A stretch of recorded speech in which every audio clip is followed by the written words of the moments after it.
everyone, and welcome on back to my channel. Today we are continuing with my Archaeologist guide to Minecraft, and we are actually going to be leaving this lovely village. We're going to be saying goodbye to all these lovely villagers. We'll see them again eventually in this series, but last time we talked a lot about trade and exchange and reciprocity and market economies, and we did a whole bunch of stuff for this village. We covered up the ravine, we lit up the cave, we lit up areas around the village as well, and we got ourselves a potato. I've also picked up some other things, some wheat seeds, some eggs, just as I've been going around and doing stuff, so that's helpful and that exists, but I think it is time to start heading homewards. Now, home is about 1,000 blocks away, so what we're gonna do is, actually, since the sun is going down, I'll probably sleep here tonight, and then in the morning, I will grab my bed from my little shack, and we will start heading home.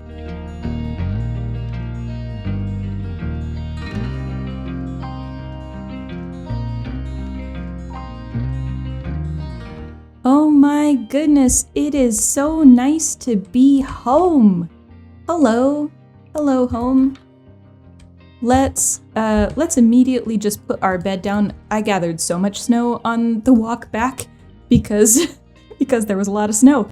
Okay, so let's get this stuff in the ground. So, potatoes. Indigenous groups in southern Peru and northwestern Bolivia first domesticated potatoes before Europeans ever arrived on the continent. And the earliest archaeological evidence we have for potato consumption in the world comes from the site of Ancon in central Peru and dates to about 2500 BCE. The Spanish introduced the potato to Europe in the late 16th century, but it was actually a bit slow to catch on. But by about 1750, it had become one of the staple crops of Europeans, both in Europe and in the colonies. And also, apparently, it contributed quite a bit to the large population boom in Europe during the 19th century. Okay, so now at this point, I've talked about the domestication of wheat, pumpkins, and potatoes. I haven't talked about wheat and pumpkins in this episode, though. Check out episode 4 for that. Just in the corner there, in the corner. It's right there.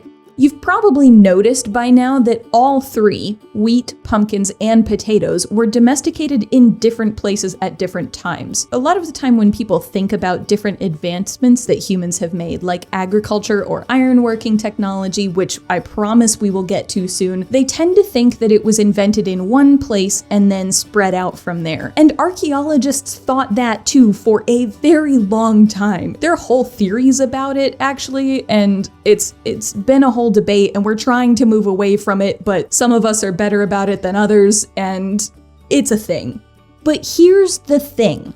People are really smart. People all over the world are really smart. And people all over the world have been really smart for a really long time. It is entirely possible for multiple people to have the same general idea, especially when it comes to something as essential for survival as food.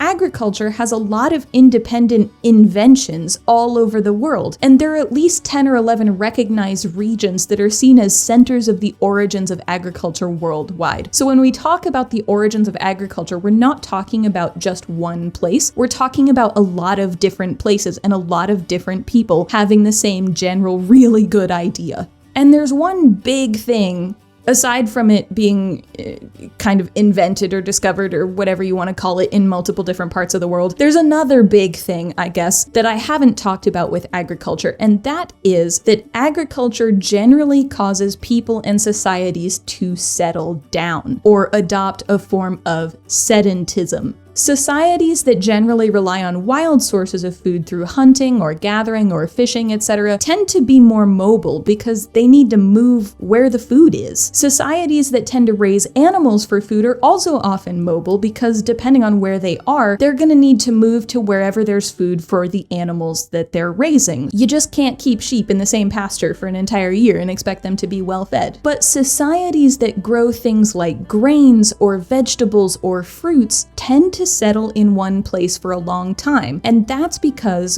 as evidenced by my very slow growing field covered in snow in Minecraft, crops take a while to grow. And you usually have to care for them as they grow in order to get the best harvest. So you need to keep them free of pests and weeds. You need to make sure that the deer don't eat them. You need to make sure that they have enough water, that they have enough shade, and all sorts of stuff. So when crops become domesticated and people start growing their own food, we start to see a large increase in more permanent villages and living arrangements. It's not that people stopped moving around or something, it's just that they tended to have more permanent houses and villages and such.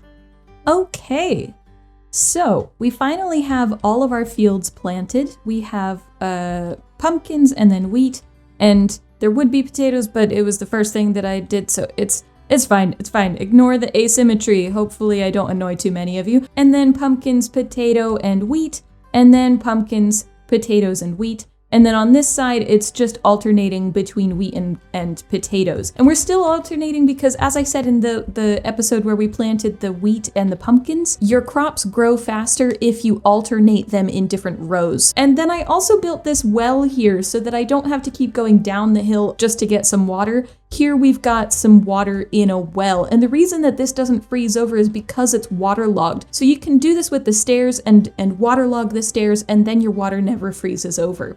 So this is our nice little farm, and as you can see, I did also plant some sweetberry bushes up on the hill behind me, mostly because they're cute, but also because if we end up finding any foxes, I would love to give some sweet berries to some foxes. Now that we've talked about potatoes, but especially about the theories about agriculture and where it came from, how it changed how people interact with their world, I think it is time to end the episode here. If you enjoyed the video, please feel free to like, comment, and subscribe down below. And if you're enjoying this series, hit that notification bell so that you can be among the first to know when I upload a new episode. That's all from me for today. Thank you all for tuning in, and I hope you have a great rest of your day. Bye!